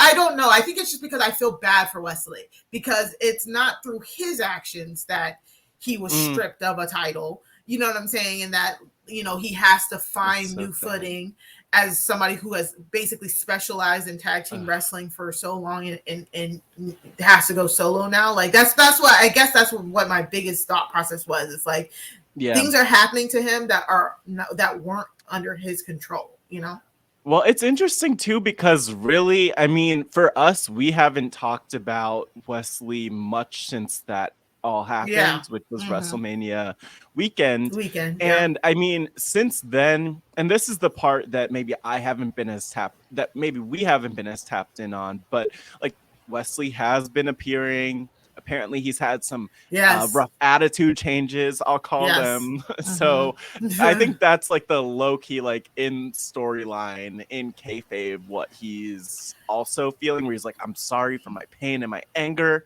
Yeah. But I like him a lot. I don't know why. I do too. Oof. Yeah.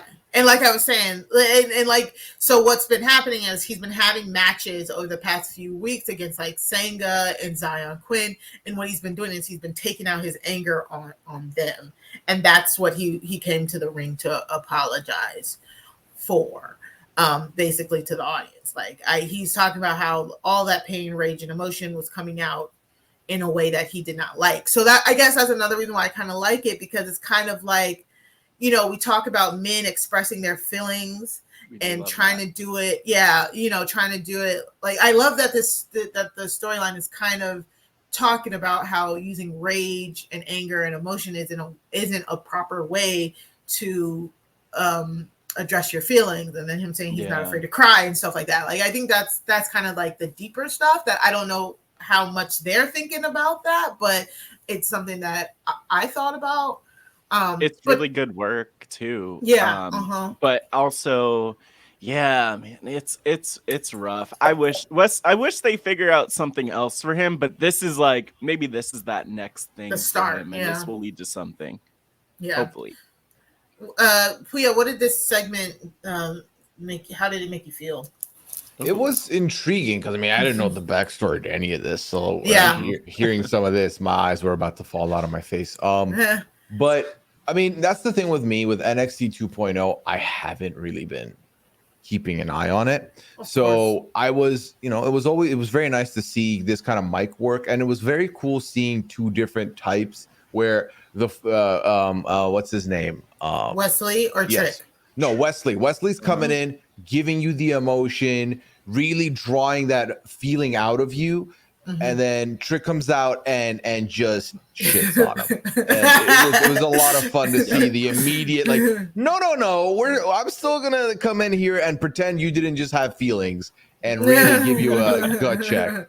So I enjoyed the exchange. It was fun. Yeah, exactly that. All right, so let's just do a quick ad break and then we'll switch gears to AEW. All right, so we're not going to dive too deep into this, but there were a few things that I thought I just wanted to bring up before we get out of here. Jade Cargill, like we talked about her, 2 weeks ago, I think it was, Matt. But this is very interesting. Red Velvet gets injured. So Jade Cargill and Stokely Hathaway, the former Malcolm Bivens on NXT 2.0, which that man is awesome.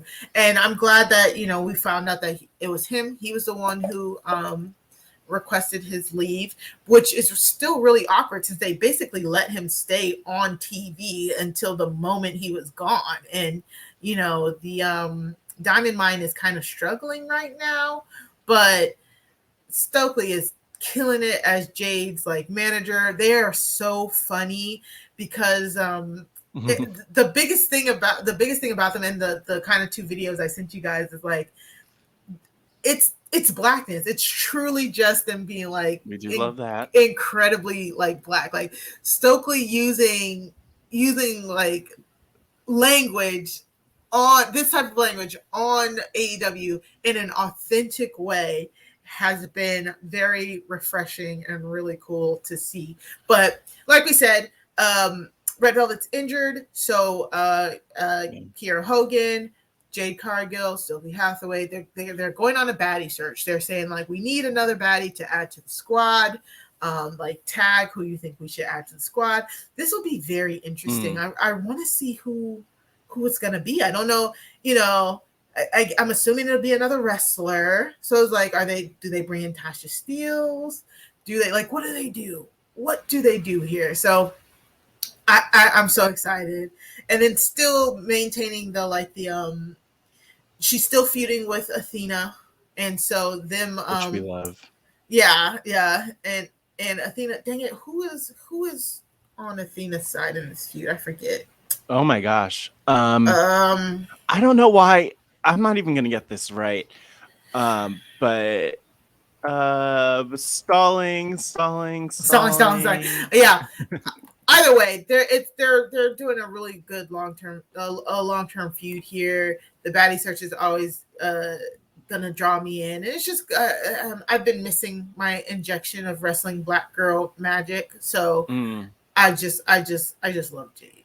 By the way, I had a feeling about one person, which I was right. I always feel like she's just there. For me, she's Anna Jay is one of them, and then Chris Statlander is there too. Chris Statlander, yeah, they've been feuding. You think Anna Jay's gonna be a baddie? Oh no! Oh, no, they were with Athena. They were with Athena. Oh, okay. Yeah, right. I'm looking for this tweet, by the way, Mari, from Jade. Oh, I had it's in the. Don't worry, I'll tag you under it because I do want you to end up in the baddie search. Yeah. Oh, please do not. Do not. I still kind of want to do the baddie section if they come to DC, but we'll be in it. I would have to try and convince friends to come with me, convince my girlfriends to come to a hardcore wrestling show. Why? Yeah. You don't need anyone. I'll be there. I'm a baddie, right? Okay, yeah, sure. That would be funny. The two of us in the baddie set. No, I mean, I still don't know where Jade feels about being in the other baddie section. I don't think they've been really clear on that. Yeah, of course. We definitely want inclusion. So we'll see. I might too if I have to. Hey, class act, man. The only other thing, any thoughts on Jade Cargill, Pooya? Well, AEW, my biggest blind spot. But all of ours. Yeah. No, I mean this is fun. I love her charisma, so I feel like that's the right person to have the title around them currently. But I'm assuming to ask questions and really out myself as the true unknown here. Cool. So the baddies, they're a faction, and one of them is injured, and they're trying to replace that person currently. But then obviously it's a good way to get that Twitter campaign, Twitter stuff going, because I do think ultimately they're going to just pick a wrestler. And I don't think it's going to be similar to, you in the audience, come out, and it's like the Santino Marella type thing. All right, you're cool. Part of the universe now. So I don't think it's that. But no, I like her. I like her a lot. Yeah, that would kind of be cool. A lot of people are tagging independent women wrestlers, so that would kind of be cool if it's kind of like a semi-unknown independent wrestler that they're like, oh, you from the baddie section. That would kind of be cool. But yeah, that's exactly it. Like the baddie search they just announced, which yes, they're looking for a new group member, but Jade has been doing the baddie section for a few months now, where she tells women in their city to come and tag her and DM her, and she'll have a special section for them. And we also found out this week, speaking of which, the demos, they've actually, why am I saying this? I don't care about ratings. However, the women 18 to 49 demo has actually, the ratings went up this week.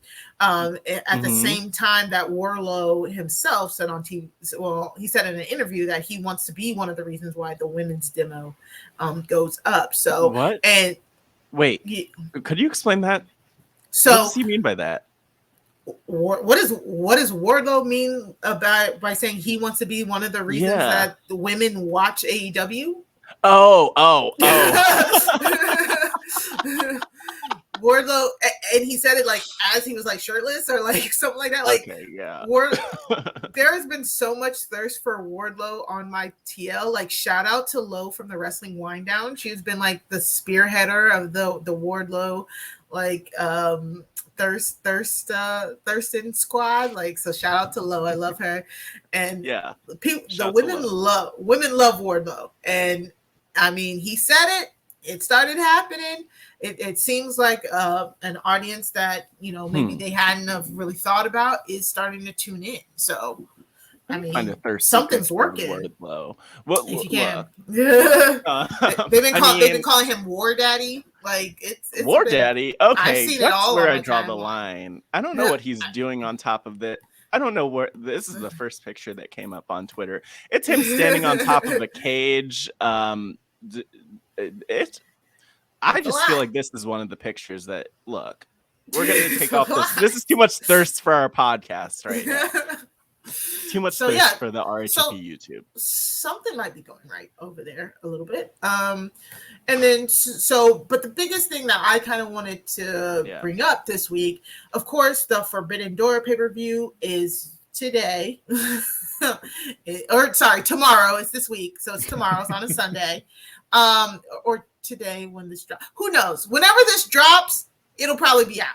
On Sunday. On Sunday. Either way. Yeah. So it's coming. Bryan Danielson, who we have known has been injured for a few weeks now. He came out to officially announce that he will miss Forbidden Door and that he'll miss Blood and Guts, which is apparently a week from this past week. So I guess it's gonna be Forbidden Door and then immediately Blood and Guts. Yeah, but maybe let me double check that. No, it's a special Dynamite, because they did like Bash at the Beach or something, Beach Brawl, Road Rager, like that. Road Rager, yeah, very WCW is what it gives for Dynamite. Yeah. So Blood and Guts is going to be that Wednesday. That of course is going to feature the Blood and Guts match, which is just the War Games basically. It's a differently styled version of War Games. And so since Bryan Danielson announces he has to miss Forbidden Door and Blood and Guts, he teases a mystery replacement. He said there's a man that I think is going to add great things to AEW. He is going to take my place. And because he's a heel, he's not telling us, which weird. So Bryan Danielson was supposed to face Zach Sabre Jr. at Forbidden Door. Now it's a mystery opponent. From Mike in the Job Has a Squad cast, he says, so is it Claudio / Cesaro for Bryan Danielson's guy, right? Yep, exactly. So that's what we're all thinking. It might be Claudio. I like that. Formerly known as Cesaro. That he's the one that a lot of people are thinking. There's also I think Seth Grayson might be a replacement. He's not. Who's that? Yeah, he's not former WWE. Is he that sounds like a UFC person's name? Seth Grayson? Seth Grayson, I think. Seth Grayson. I looked it up and it's a character from House of Cards, but I'm assuming it's not him. Not him. Are you sure it's not like character. A Doug Grayson or like a Stu Grayson or something like that? There's a Stu Grayson. Stu Grayson is a wrestler. Shot in the dark. He's a Canadian pro wrestler, Stu Grayson. I don't think that's it though. Oh my god, now this is gonna kill me. Well, let me just make sure. He's from. Okay, well, Stu Grayson is, in case anyone wants to know, Stu Grayson? He is a Canadian professional wrestler. Best known for his time in All Elite Wrestling from 2019 to 2020. Okay. I'm definitely not reading this. Okay. It might be that might be he left the promotion. Yeah, in 2022, which is this year. Yeah, like a month ago. Oh, his contract expired May 2nd. Okay. I hope they're not talking about him. That's what people are saying. That's like people are like, we're all gonna get they said we're all gonna get our hopes up that it's gonna be Claudio, and then it might just be Stu Grayson. I see. Okay. Yeah. Okay. Another possible replacement they're saying might be Johnny Gargano. Ooh. Which we haven't heard from Johnny Gargano in a minute. I think his contract just ran out with WWE as well. He's taking a break to raise his daughter. Yeah, with Candace. So, if if you're wondering, just go to the comments of the YouTube clip that we'll have in the highlights of the week in our little handy dandy playlist. But a lot of it is like, is it Gargano, is it Claudio, or is it going to be somebody who it's going to be a letdown? Stu Grayson. Yeah, Stu Grayson. I'm glad we got there though. Yeah. I'm glad we got What a there. guy. But yeah, so that's gonna be some intrigue. That's gonna be really cool to watch. Okada showed up on Dynamite. So yeah. So Forbidden Doors tomorrow. Did you pull up the card there, Matt? Yeah, let me read the card off. Yeah. I don't know why I just offered to read off the card because it's the longest freaking thing ever. But from the top of the card to the bottom of the card, Jon Moxley versus Tanahashi for the interim AEW World Championship because, of course, CM Punk is out. Jay White, who's the champion, versus Okada versus Adam Cole versus Adam Page for the... That's a lot of Adams. For the IWGP World Heavyweight Championship. Zach Sabre Jr. versus the mystery opponent for Bryan Danielson. We have FTR, which is the former Revival, who are the ROH tag champions, and I think they're the ROH tag champions. Versus United Empire, who are the IWGP tag champions, versus Roppongi Vice, which is Rocky Romero and Trent Beretta. I'm getting so tired already. Which is a 3-way for a winner takes all. Winner gets all the championships. So that's good. Oh my God.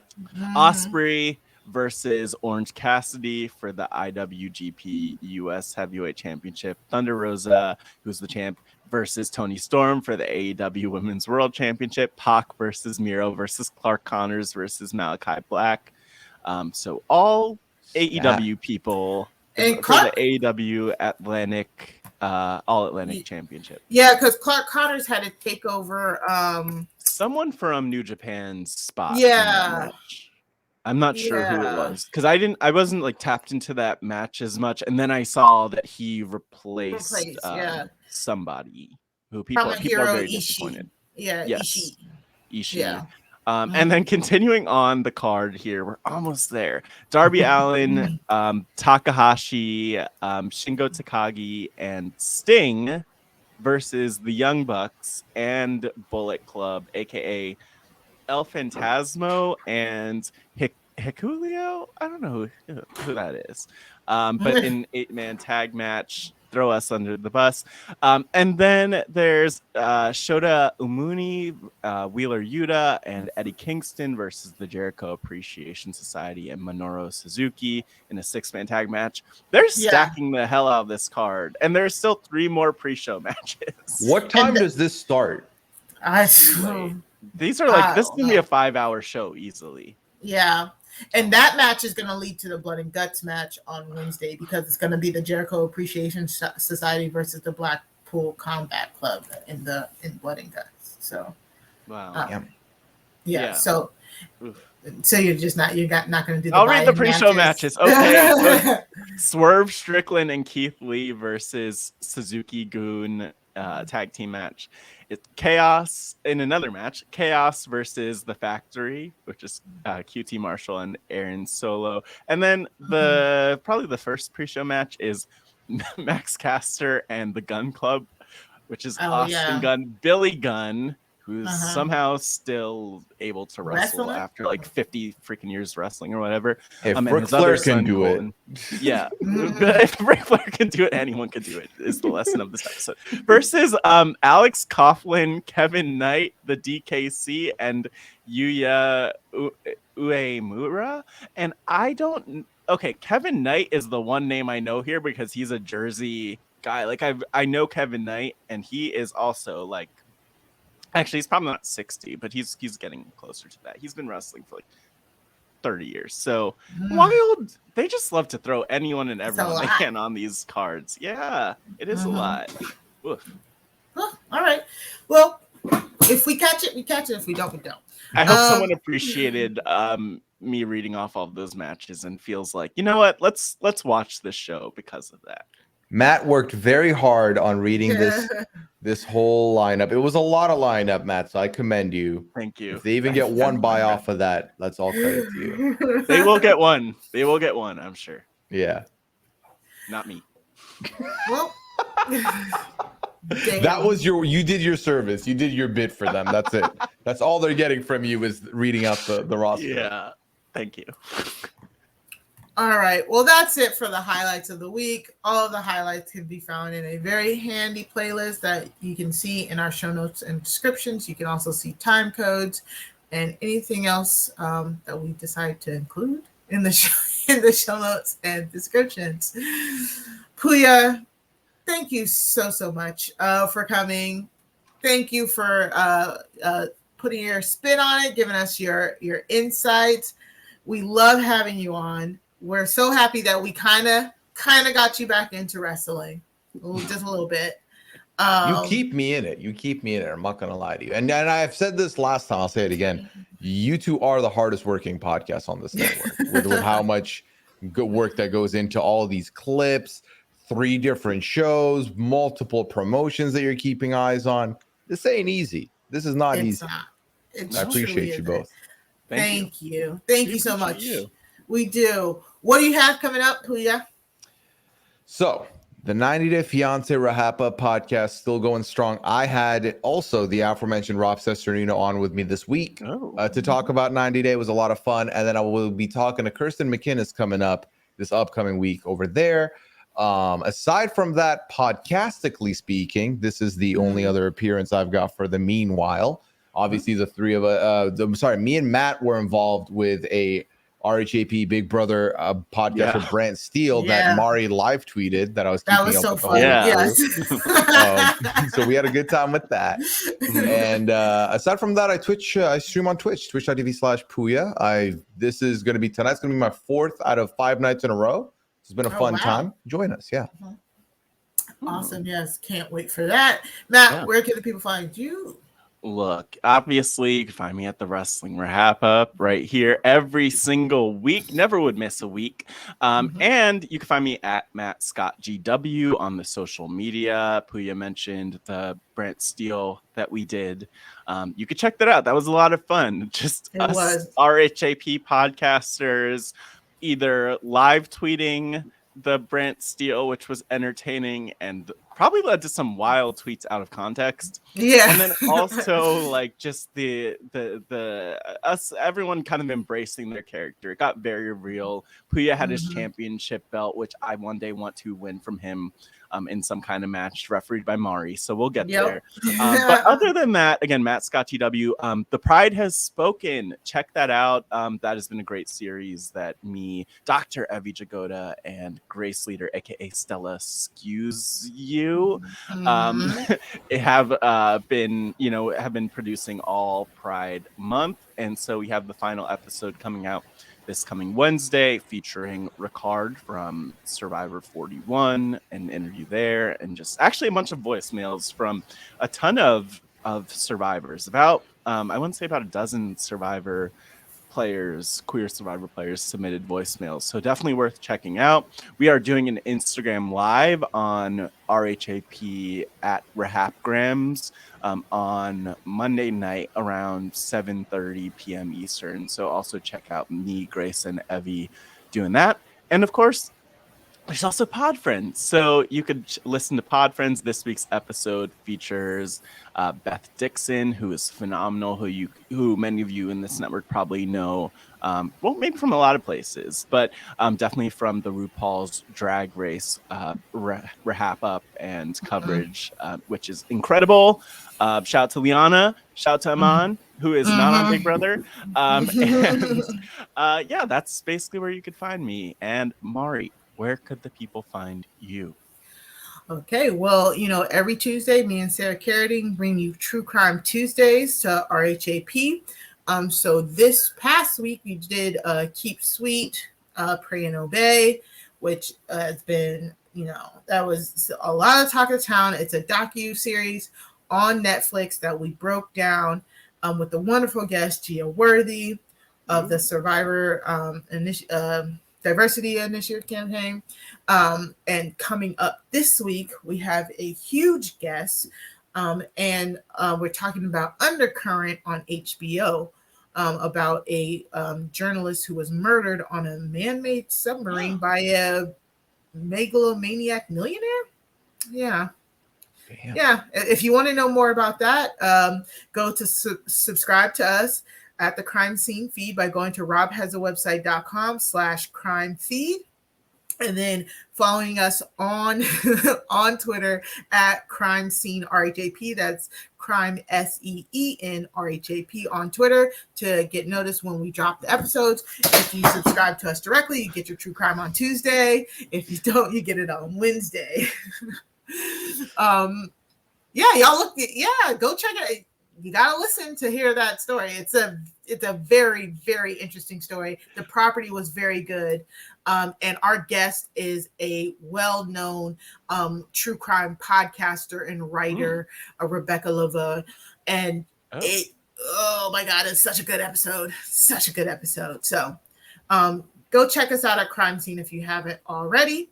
Also, me and the big boss man, Rob Cesternino, did a Naked and Afraid XL special edition podcast episode where we talked about last week's latest episode of Naked and Afraid XL on top of another like Naked and Afraid episode.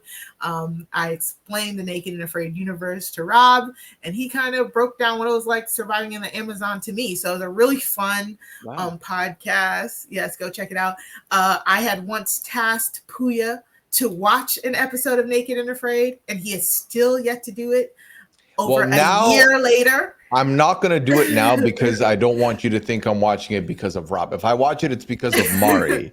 So I'm going to hold off a little bit. Sure. But I will listen to the podcast. So. Yes, the podcast is really good. It was really fun. So just go check that out. Even if you like Naked and Afraid, if you have no idea what we're even talking about, just go check that out. That's truly really, really fun. But other than that, please go rate, review, and subscribe to the Wrestling RHAPup podcast. Rating, subscribing helps get us on other people's feeds, and we really appreciate it. Again, you can always email us by sending your emails to wrestling@robhasawebsite.com, and you can tweet us using hashtag Wrestling RHAPup. Any last words, Matt? I mean, before my last words. Have we said it all, though? Have we really said it all? Like this episode, I think we made a lot out of this week in wrestling, which was a lot different than last week, but a good way to start to dip our toes back in. And I'm excited because we'll be back in really just a few days to do our Money in the Bank predictions with a couple of phenomenal guests. So, watch out for any flying clotheslines or something like that. I don't know. All right. Remember, wrestling is for everybody, but not all wrestling is for everyone. Bye.